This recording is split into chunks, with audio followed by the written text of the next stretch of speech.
अब यूक्रेन की डबल मौत, मार रहे हैं पुतिन, दौड़ा रहे हैं ट्रंप। चौथे साल में रूस यूक्रेन जंग बेहद विनाशक हो गई है। राष्ट्रपति जेलेंस्की 20 जनवरी 2025 से हाथ पैर मार रहे हैं कि किसी तरह से अमेरिका यूरोप के साथ मिलकर पुतिन के रूस को सबक सिखा दे। लेकिन इस वक्त जो हालात चल रहे हैं वो जेलेंस्की के यूक्रेन के लिए डबल मौत साबित हो रहे हैं। हम आपको दिखाने जा रहे हैं कि कैसे रूस की सेना यूक्रेन के लगभग 50% इलाके तक अपनी पहुंच और पकड़ बना चुकी है।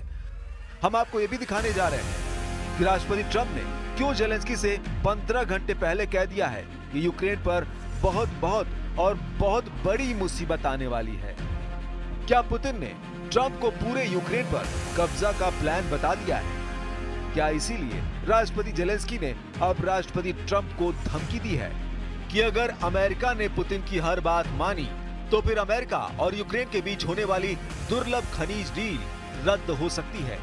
क्या इसीलिए यूरोप के 25 देशों ने यूक्रेन से दो टूक कह दिया है कि अगर ट्रंप के दबाव में पुतिन के सामने सरेंडर किया तो पूरे यूक्रेन पर कब्जा हो जाएगा?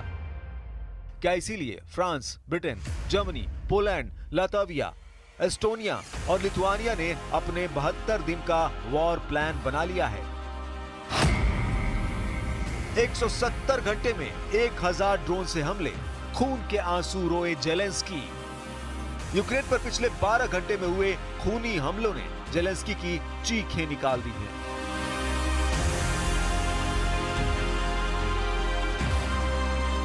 दूसरी तरफ यूरोप और नेटो के हजारों सैनिकों ने रूस से सटे बॉर्डर पर हजारों की संख्या में स्पेशल फोर्स, टैंक, तोप और लड़ाकू विमानों को जंग के मैदान में झोंकना शुरू कर दिया है।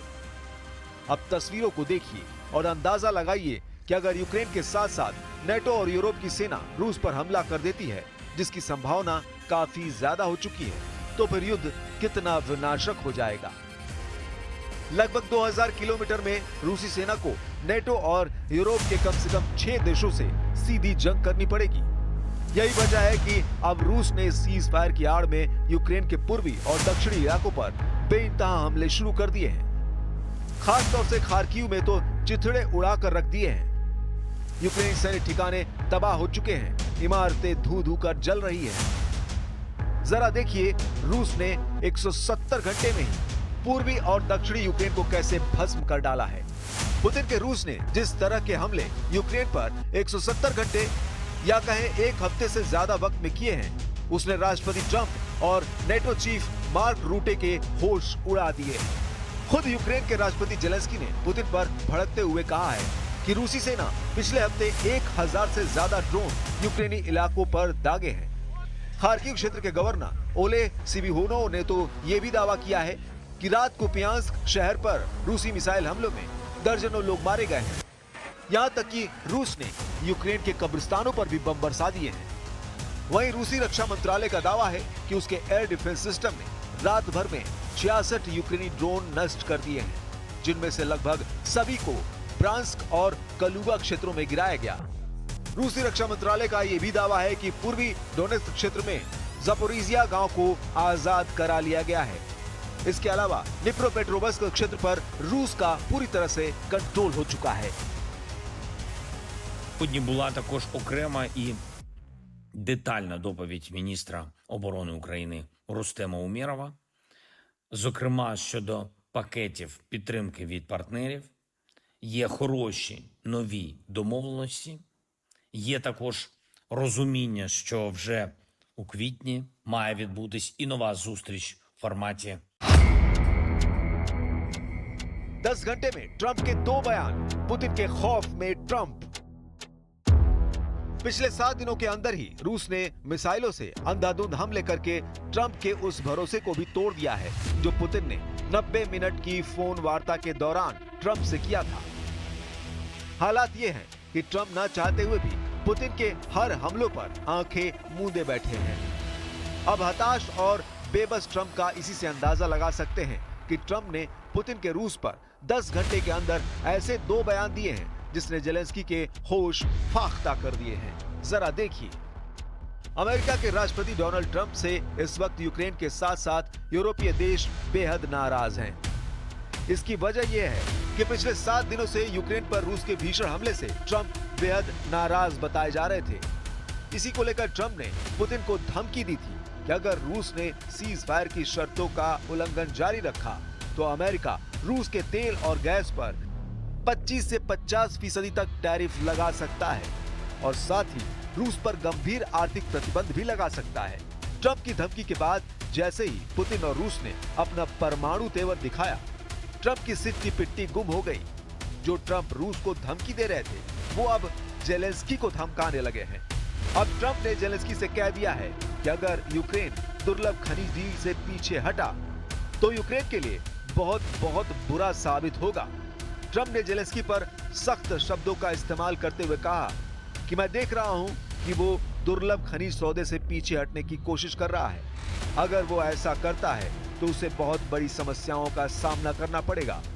वहीं ट्रंप ने 10 घंटे पहले रूस के तेल और गैस पर जो 50% टैरिफ लगाने की धमकी दी थी, उससे पलटते हुए ट्रंप ने कहा है कि मुझे पूरा विश्वास है पुतिन सीज फायर की शर्तों से नहीं पलटेंगे और मैं समझता हूं कि पुतिन मेरा विश्वास नहीं तोड़ेंगे। यानी 10 घंटे में ही ट्रंप पुतिन से याराना और जेलेंस्की के साथ दुश्मनी दिखाने लगे हैं। I think Zelensky, by the way, I see he's trying to back out of the rare earth deal, and if he does that, he's got some problems, big problems. We made a deal on rare earth, and now he's saying, well, you know, I want to renegotiate the deal. He wants to be a member of NATO. Well, he was never going to be a member of NATO. He understands that. So, if he's looking to renegotiate the deal, he's got big problems. इधर दूसरी तरफ Putin ने Ukraine के साथ साथ Europe की परमाणु तैयारियों को देखते हुए अपने परमाणु हथियारों के जखीरों को जंग के मैदान में उतार दिया है। रूस के परमाणु बम वर्षक, परमाणु मिसाइलें, परमाणु पनडुब्बियों को पुतिन के आदेश पर हमला करने के लिए तैयार कर लिया गया है। हम आपको वो वीडियो दिखा रहे हैं जब कुर्स्क में राष्ट्रपति पुतिन सैन्य वर्दी पहनकर अपने कमांडरों से मिले थे।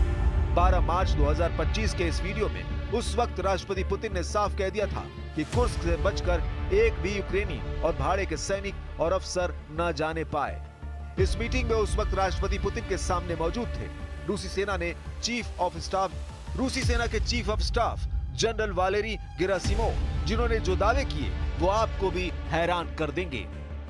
रूस के chief commander general Valery Gerasimov ने कुर्स्क में यूक्रेनी सेना की तबाही और बर्बादी का ऐसा दावा किया है जिसे सुनकर एक बार तो राष्ट्रपति पुतिन भी हैरान रह गए। जनरल वालेरी गेरासिमोव का दावा कि कुर्स्क में रूसी सेना के भयंकर हमलों में 67,000 से ज्यादा यूक्रेनी सैनिक और उनकी टॉप स्पेशल फोर्स का सफाया हो चुका है। दावा तो यहाँ तक किया गया है कि यूक्रेन ने रूस के कुर्स्क का 1300 वर्ग किलोमीटर इलाका 6 अगस्त 2004 के बाद से कब्जा कर लिया था, लेकिन रूस के तूफानी और खूनी हमलों के बाद रूस ने यूक्रेन से अपना 1100 वर्ग किलोमीटर का इलाका आजाद करा लिया है, जो यूक्रेन की तरफ से कुल कब्जा किए गए इलाके का 86% है। यानी अब यूक्रेनी सेना कुर्स्क के सिर्फ 14% इलाके में फंस कर रह गई है। रूसी सेना के chief commander general Valery Gerasimov का यह भी दावा है कि कुर्स्क में लगभग 50,000 यूक्रेनी सैनिकों को रूसी सेना ने घेर लिया है। यहाँ तक कि यूक्रेन की कुर्स्क में मदद कर रहे नेटो देशों के 30 बड़े अफसरों को भी रूसी सेना ने चारों तरफ से घेर लिया है। यानी रूसी सेना के हाथों इनकी मौत तय है अगर इन्होंने सरेंडर नहीं किया। Товарищ Верховный Главнокомандующий, подразделения группировки войск «Север» продолжают операцию по уничтожению противника на территории Курской области. Всего в ходе наступательных действий освобождено более 1100 квадратных километров территории, что составляет более 86% от площади, ранее занятой противником. पुतिन के सामने गिड़गिड़ाए ट्रंप 20 अप्रैल तक युद्ध रोका। इधर अमेरिका के विशेष दूत स्टीव विटकॉफ को लगता है कि पुतिन 30 दिन के युद्ध विराम का प्रस्ताव मान सकते हैं, लेकिन दिक्कत यह है कि अमेरिका के विशेष दूत स्टीव विटकॉफ के मुंह से पुतिन की तारीफ सुनकर यूक्रेन और यूरोप के नेताओं को मिर्ची लग गई है। सभी को लग रहा है कि वार्ता पुतिन के एजेंडा के हिसाब से हो रहा है। साथ ही जेलेंस्की ये भी आरोप लगा रहे हैं कि पुतिन वार्ता के साथ साथ यूक्रेन के नए इलाकों पर हमले तेज कर रहे हैं, जो बर्दाश्त नहीं किए जाएंगे। Але про що б ми зараз не говорили з нашими партнерами, потрібно дотиснути Путіна до реального наказу припинити удари. Хто цю війну приніс, той і повинен її забрати.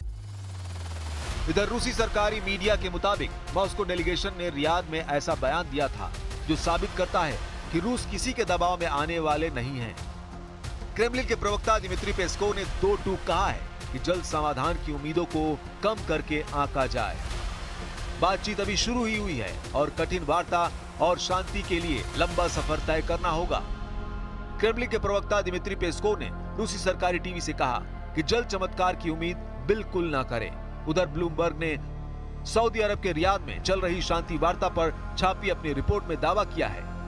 ट्रंप चाहते हैं कि दोनों देशों के बीच ईस्टर से पहले यानी 20 अप्रैल तक वॉर रुक जाए, लेकिन 23 मार्च को ही रूस ने यूक्रेन पर 147 स्ट्राइक ड्रोन से हमला कर दिया, जिसमें 7 लोगों की मौत हो गई। ऐसे में सबसे बड़ा सवाल खड़ा होता है कि ट्रंप किस बिना पर अगले 25 दिन में 4 साल से जारी जंग को रोक देंगे।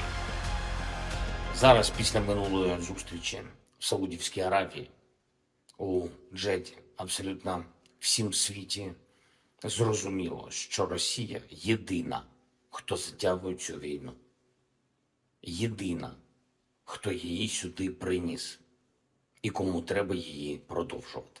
Вже з 11 березня є пропозиція безумовного припинення вогню. І такі удари вже припинились. Але саме Росія продовжує все це. І ще кожної ночі і кожної доби завдає максимально цинічних ударів. Без тиску на Росію вони там і надалі в Москві будуть зневажати справжню дипломатію. अब गिर गया यूक्रेन का सुमय, रूस का गुप्त हमला शुरू। इस वक्त रूसी सेना यूक्रेन के इलाके पर इतनी तेजी से घातक और बड़े हमले कर रही है जितने इससे पहले कभी नहीं हुए।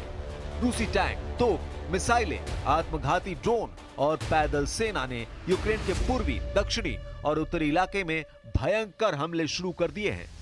हैरानी की बात तो यह है कि ये रूसी हमले उस वक्त हो रहे हैं जब राष्ट्रपति ट्रंप के विशेष दूत स्टीव विटकॉफ राष्ट्रपति पुतिन से मिल चुके हैं।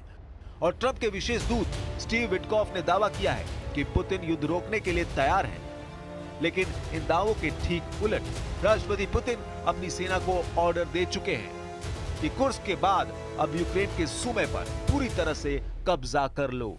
खुद राष्ट्रपति जेलेंस्की ने खुलासा करते हुए दावा किया है कि पुतिन किसी भी कीमत पर युद्ध नहीं रोकना चाहते हैं और वो यूक्रेन के बहुत बड़े इलाके पर कब्जा करने में जुटे हैं। यूक्रेन के राष्ट्रपति व्लादिमीर जेलेंस्की ने 30 दिन के युद्ध विराम के बीच पुतिन के वॉर प्लान पर ऐसा खुलासा किया है, जिसे जानकर राष्ट्रपति ट्रंप भी सन्न रह गए हैं। जेलेंस्की ने साफ कहा है कि यूक्रेन के पूर्वी सूबे के बड़े इलाके पर कब्जा करने के लिए पुतिन ने लाखों सैनिक भेज दिए हैं। जेलेंस्की ने दावा करते हुए कहा है कि पुतिन युद्ध विराम नहीं बल्कि भीषण युद्ध यूक्रेन के साथ करने जा रहे हैं। कुछ खबरों में यहाँ तक दावा किया गया है कि रूस के 1.5 लाख सैनिक यूक्रेन के सूबे बॉर्डर के पास जमा हो चुके हैं और किसी भी वक्त रूस की पैदल सेना, टैंक और तोप ब्रिगेड यूक्रेन के सूबे पर कब्जा कर सकती है।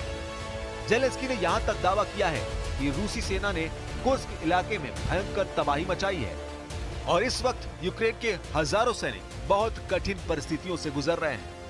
जेलेंस्की ने अमेरिका और यूरोपीय देशों से अपील करते हुए कहा है कि अगर पुतिन को हमला करने से नहीं रोका गया तो फिर 30 दिन के युद्ध विराम पर पानी फिर जाएगा।